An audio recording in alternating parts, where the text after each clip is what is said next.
Our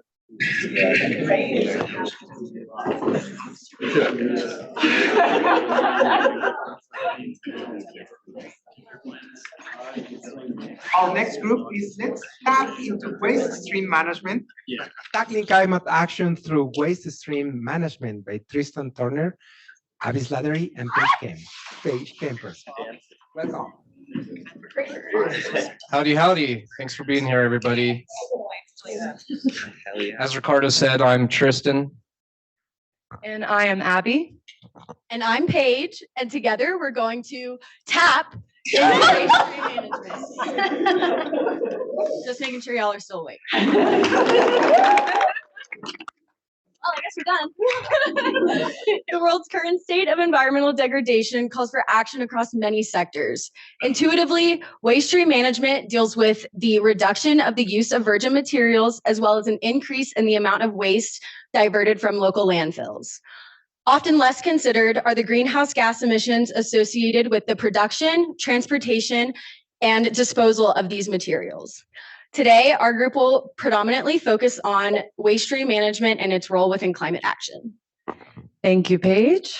As our panel is focusing on reducing greenhouse gas emissions through waste stream management, it is vital to engage the community through education, involvement, and awareness of the potential benefits and challenges of an improved waste management system.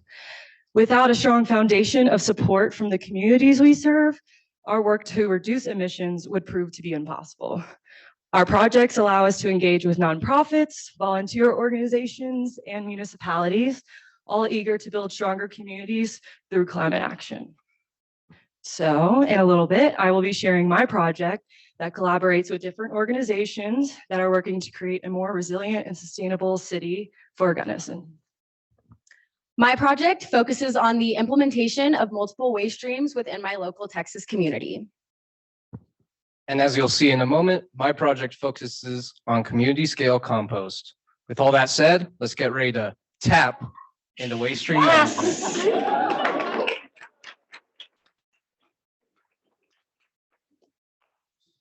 All right, we're almost there. Let's get through it, huh? So thank you all for joining me today. I'm going to be talking about addressing climate change through soil building, Gunnison Valley community scale compost. So that's a lot of fancy words. Let's get into what that means. What this project aims to do is to create neighborhood scale compost or community scale compost in Crested Butte's Red Mountain Community Park. I aim to get people involved, educated, and excited about compost, and to just get people to know what it is. Through this project, I'll have the opportunity to work with a variety of stakeholder groups, including the City and County of Gunnison, Crested Butte South's Property Owners Association, and a local volunteer group, Gunnison Valley Climate Crisis Coalition, otherwise known as GVC3. So why does this project need to happen? There are a variety of benefits that I've listed on this screen, including some environmental benefits, such as reduced soil erosion, increased water retention, reducing the amount of waste that is sent to landfills, reducing our city and county's greenhouse gas emissions, and increasing soil fertility. There are community benefits, including increased community resilience and environmental connections that we have the opportunity to build. Local government benefits, including the opportunity to work towards climate initiatives set by the city and county, such as Gunny Cares 2030, which was adopted in 2022, and a resolution adopting Gunnison Valley greenhouse gas mitigation plans, which was adopted in 2021. Additionally, this project serves to allow the landfill to have a longer life and will, in the long run, reduce waste management costs for the city and county. There are other additional economic benefits, such as the opportunity to create green new jobs and improve local businesses. But it's not all sunshine. There's a lot of challenges with this project that I hope to rise to meet. One of these challenges is funding. Compost systems can be extremely simple, ranging from about $50 to buy some wire to extremely complex, costing upwards of 30 grand for machines that will convert waste into compost in as little as 2 weeks.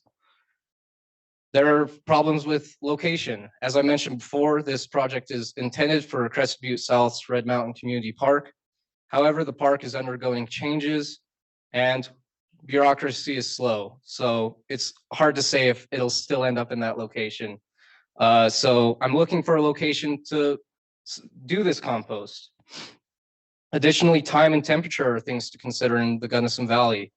We only have so many days of sunshine left, and with the cold winters, it's going to be difficult to know if we can compost through that. Most of my work will be done in the remainder of the fall and in the spring. And there are a variety of unknowns with this project, including not knowing what I don't know. Additional unknowns include how much space do I need for this project? How many people will be able to serve, and where is it going to end up? That's the biggest question that I still have yet to answer. Despite these challenges, I hope to rise to them and to get something going. So with that said, thank you for your time. Here's Abby.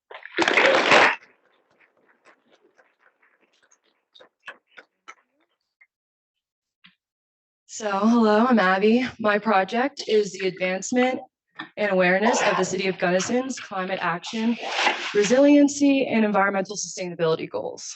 These goals are outlined by Gunny Cares 2030, something Triston just went over, a climate action plan created by previous MEN graduate students in 2022, Shannon Hessler and Jenny Nitsky.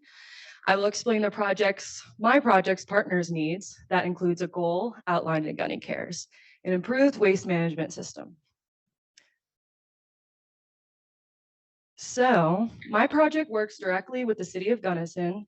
GVC3, as y'all have heard, is the Gunnison Valley Climate Crisis Coalition, as well as the university, all of whom have graciously granted me funding through an internship. To fill the needs addressed by GVC3 in the City of Gunnison, my project will focus on two main parts: awareness and advancement of Gunny Cares. So what does that mean? Awareness of Gunny Cares can be split into two parts. So as you may know, the City of Gunnison does not have any sustainability management currently on staff. I was first hired by the city to gather research to help inform the City Council of the benefits of sustainability management, a recommendation straight from Gunny Cares. And this rec has received pushback from City Council since the creation of the plan, despite the budget already having space for this new position. So this summer, I contacted communities in Colorado that are comparable to Gunnison, ones that either have sustainability management or do not. And I gathered advice and knowledge from municipal workers from over 15 cities and towns in Colorado. I am currently consolidating the research I've gathered, including benefits of sustainability management, what cities are doing if they don't have this position, and other questions City Council were curious about. My research and recommendation will then be handed over to the city manager, who will give her final recommendation to City Council this September, which I will present. We will hear of their decision during budget season this October.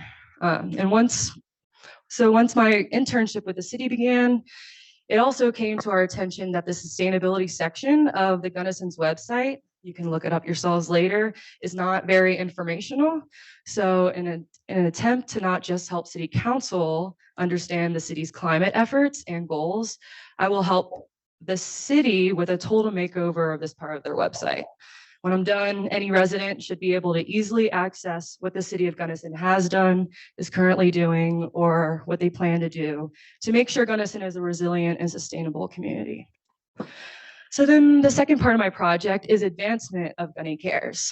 I, of course, cannot advance the entire plan, but I can focus on one aspect: waste management. When I was hired by the city, besides looking into sustainability management for them, they also wanted me to look into the logistics and feasibility of a community composting system.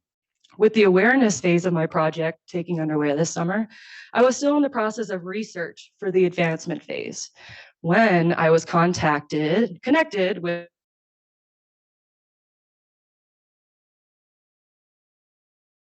of Gunnison municipal scale composting internship.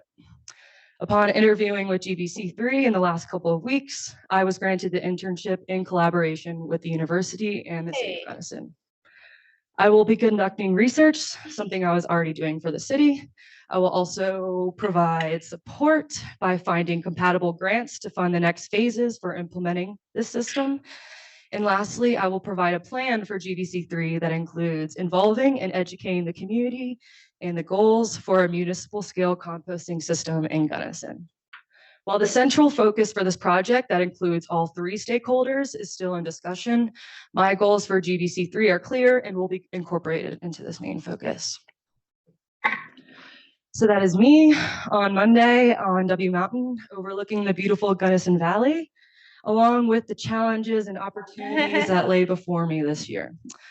So for challenges I know I will face, to start off, City Council could decide not to side with the staff recommendation of hiring sustainability management, which is a high possibility for my project and a setback for the city, of course. But within my work for the community composting system in Gunnison, I do foresee some challenges in coordinating the schedules and goals of the different stakeholders involved, but part of my role is to create a central focus and be that connector for everyone involved.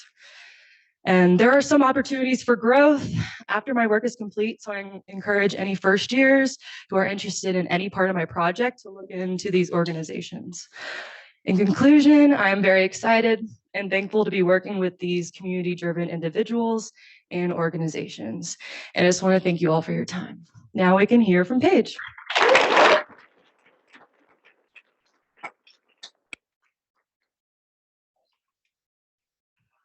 Hello, everyone. My name is Paige. Emerald Lakes is a growing neighborhood community located in Montgomery County, Texas. Established in 2010, it contains 197 in-use properties that house about more than 515 residents.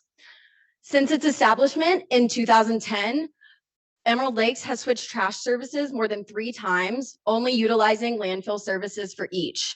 In other words, all of the trash that has been generated in Emerald Lakes for the last 14 years has gone straight to the landfill.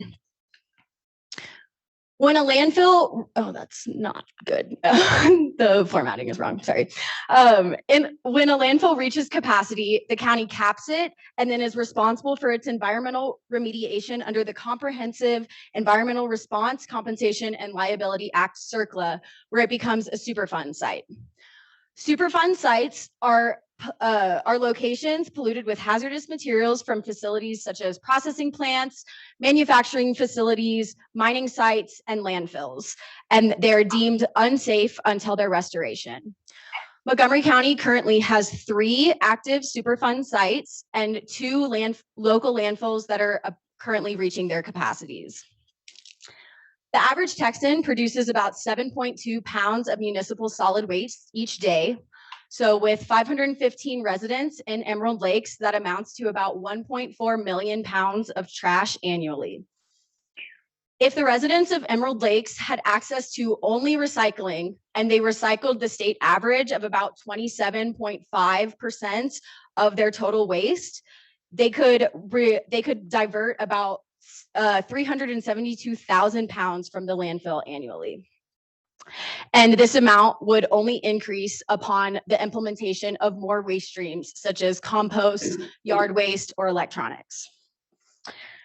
This decrease in waste generated for the landfill would delay the next landfill capping and any additional implementation of a new Superfund site in Montgomery County. In addition to landfill waste reduction, implementing multiple waste streams in Emerald Lakes would also reduce the greenhouse gas emissions within the life cycle of materials. Every product that we use has a carbon footprint, from its production to its transportation to its disposal in the landfills. Recycling or repurposing these materials helps to eliminate steps in this process and reduce the product's overall carbon footprint. So, for example, plastic production amounts for about 3.7% of total global carbon emissions. But when plastic is recycled into new materials, its emissions are reduced by about 70% of that of virgin materials. So with that being said, the second part of my project is to provide stakeholders with a life cycle analysis of materials upon each phase of implementation of a waste stream. So for example, what would our impact look like if instead of having one bin that gets sent to the landfill, we have two bins, one for landfill and one for congregated recyclables? Okay, well, what would our impact be if we also separated our recyclables? What if we added compost, and so on and so forth? So in conclusion, the implementation of multiple waste streams in Emerald Lakes will help prolong necessary landfill use, as well as reduce the greenhouse gas emissions of the materials consumed in the community. My expected deliverables for this project include a survey of interest of the residents of Emerald Lakes in a multi-stream waste transition. Also, a life cycle analysis of materials to display greenhouse gas emissions before and after multi-stream implementation. And last, but arguably most important, would be the education and outreach within the community to help inform its residents of the best practices of multi-stream disposal. In a neighborhood that currently sends everything to a landfill, there's really nowhere to go but up. So I'm really excited to work within the county that I grew up in to help facilitate a positive environmental change and potentially pave the way for more progress in the future. And with that, I will accept the largest applause of any other panelists today for going last, and we'll open our panel up to any questions that y'all have for us.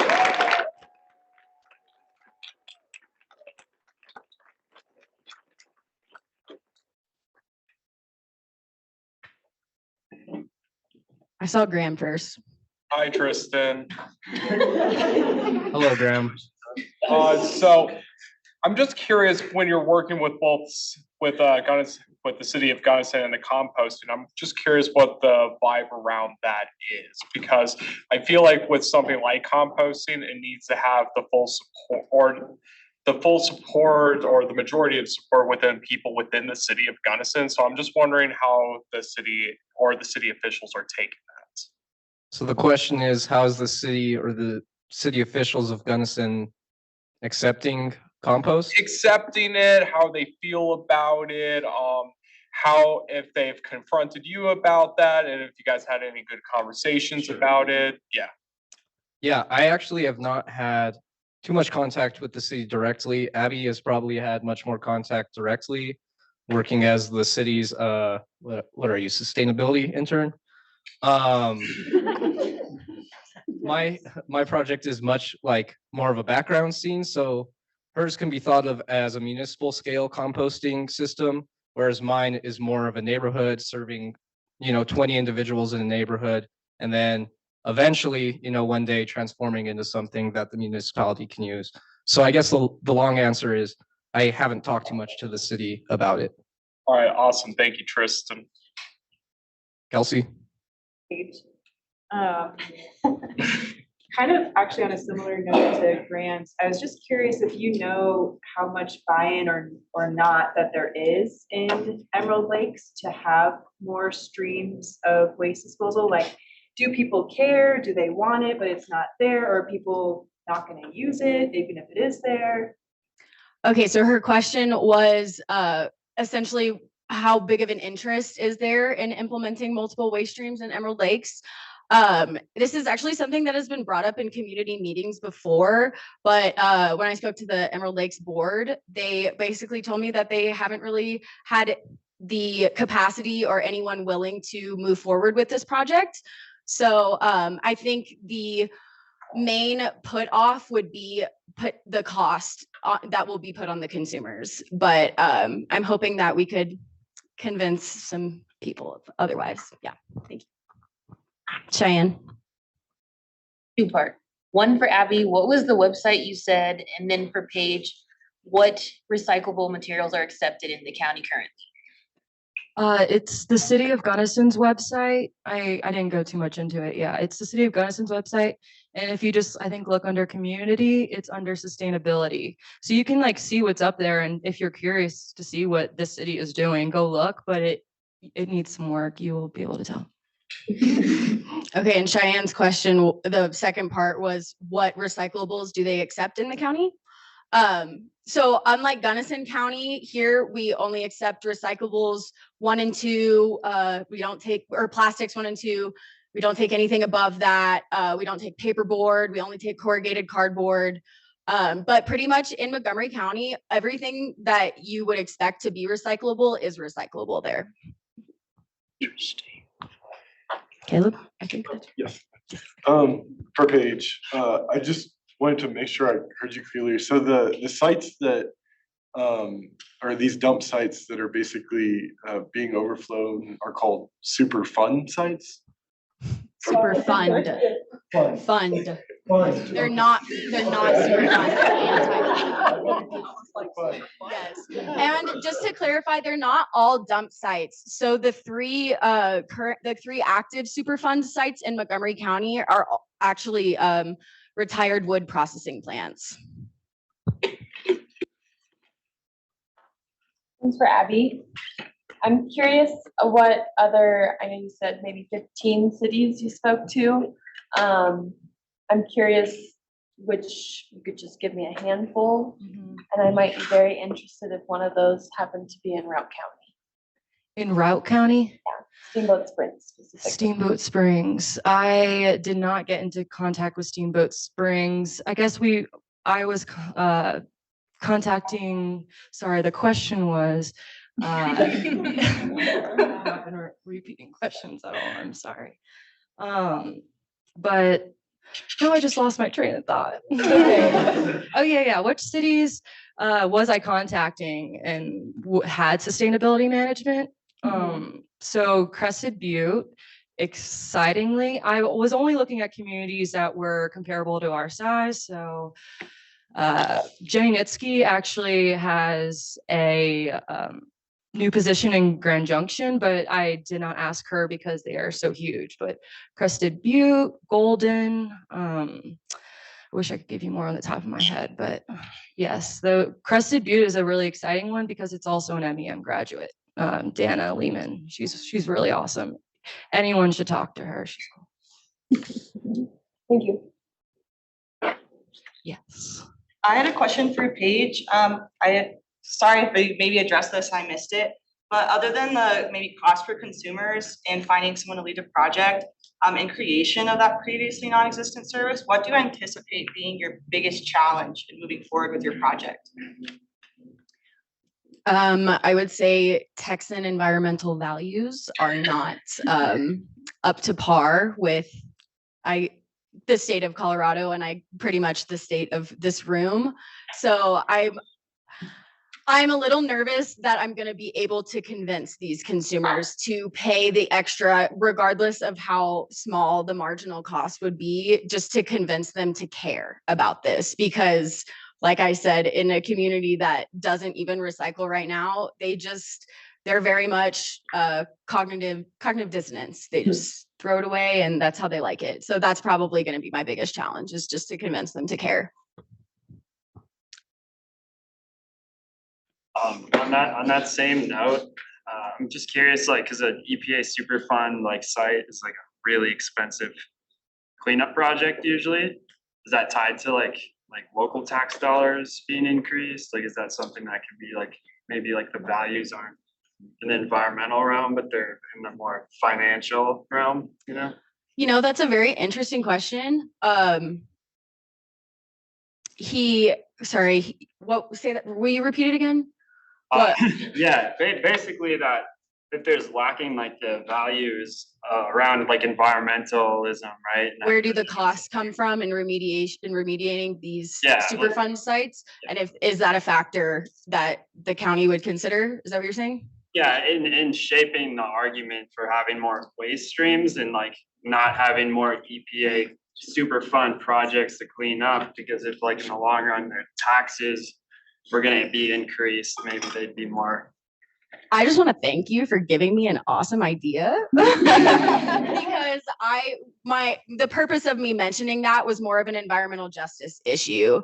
So even after these sites are remediated and cleaned up, they're still not back. They're still not totally restored. And there is a site about 20 minutes from where I live that is a like remediated Superfund site in Conroe, Texas that people live around. And we just don't really know the implications of that long term. So that was really where I was going with that. But honestly, you're totally right. They would probably lean more into the financial argument of that for sure. Colin. On Zoom from Colin. You can go ahead and speak up. Thank you. Hey, great job, everyone. Hey, I have someone that has a question real quick. Hey, Auntie. Hey, Abby, it's Revenge. How does compost turn into soil? Did you get that? It takes a lot of heat and a lot of time. And you can put a lot of things in it. You can put, fruits, and you can put wood in it, and you can put grass in it. I've been making compost my whole life. Thanks for the question, Rebecca. Hey, for Triston. Hey, thank you, Auntie. Thank you, Auntie. Have you kind of bridged this question with the Crestview South Property Owners Association? And how do you see it kind of working out in the long run with the cold and snow up there? Would you need like an enclosure for 30 people, you wouldn't invest in that, but I don't have to answer that at all. So the question is, have I talked to the CB South Property Owners Association? And then how do I plan to address temperature in the winter? So yes, I have been in contact with the Crestview South Property Owners Association, and that's kind of it's through them that they're deciding that they want to renovate their park and change how the space looks. So kind of what's holding me back on location and feet on the ground right now in Crested Butte South is they need to get a surveyor up there, survey the park, and then confirm that we can move our compost to the spot we want it in. So it's just a lot of red tape trying to deal with that.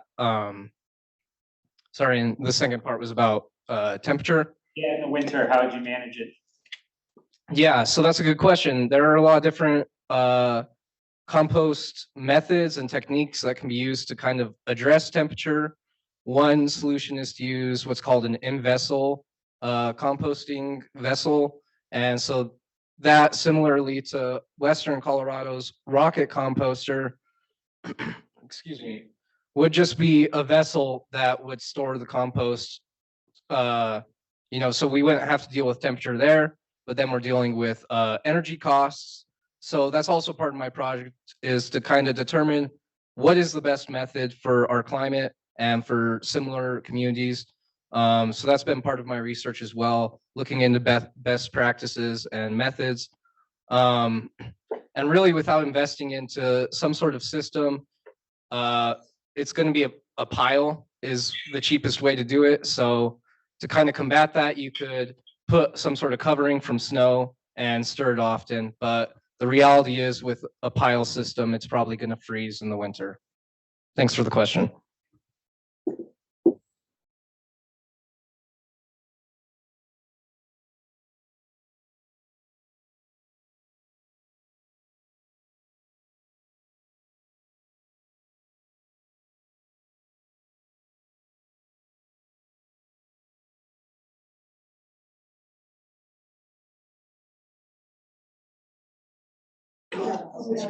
Do your best tap answer pose.